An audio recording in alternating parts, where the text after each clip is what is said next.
Hello, ഞാൻ AHPRA momo four. ഇന്നിപ്പോ ഒരു മട്ടൻ പാലക്കറി റെസിപ്പി നോക്കാം. ഏതോ ഒരു നോർത്ത് ഇന്ത്യൻ ഫ്രണ്ടിന്റെ വീട്ടിൽ പോയി ഇത് കഴിച്ചു വന്നപ്പോ തുടങ്ങി ഇതൊന്ന് ഉണ്ടാക്കി നോക്കാൻ പറയുന്നത്. So finally gave it a try. സുഖമില്ലാത്തോണ്ട് ലഞ്ച് ഒന്ന് സ്കിപ്പ് ചെയ്ത് ഫുഡൊന്നും കഴിക്കാൻ തോന്നുന്നില്ല.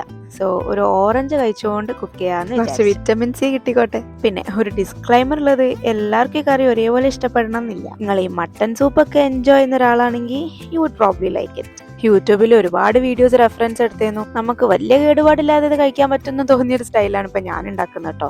കുക്കറിലിട്ടതിലേക്ക് ഒന്ന് വൈൻഡ് ചെയ്യുന്ന സമയം കൊണ്ട് മട്ടൻ ഒന്ന് ക്ലീൻ ചെയ്തെടുക്കാം. പിന്നെ അതിലേക്ക് പച്ചമുളകും മല്ലിയിലയും പുതിനയിലും ഒക്കെ ഒന്ന് ആഡ് ചെയ്യാം. ഇനിയിപ്പോ അടുത്ത ഡിസ്ക്ലെയിമർ, പൊടികളും മട്ടനൊക്കെ ആഡ് ചെയ്യുന്നത് വീഡിയോ ഒക്കെ എടുത്തിട്ടുണ്ടേനു, പക്ഷെ എഡിറ്റ് ചെയ്യാൻ നോക്കിയപ്പോൾ അത് ഓപ്പൺ ആവുന്നില്ല. സോ ഡീറ്റെയിൽ ആയിട്ടുള്ള റെസിപ്പി ഞാൻ ഡിസ്ക്രിപ്ഷനിൽ കൊടുക്കാം. അതിന്റെ ഇടയിൽ കുക്കറിന് ഒരു ചെറിയ സൗന്ദര്യ പിണക്കം. സോ ചെറിയ ഒന്നിലേക്ക് മാറ്റിയിട്ട് 2 ട്രിപ്പായിട്ടാണ് കുക്ക് ചെയ്തെടുത്തത്. ഫൈനൽ സ്റ്റെപ്പായ ലീവ്സും കൂടെ ആഡ് ചെയ്ത് ഒരു 10 മിനിറ്റ്സ് കഴിഞ്ഞാൽ മട്ടൻ പാലക്കറി റെഡി.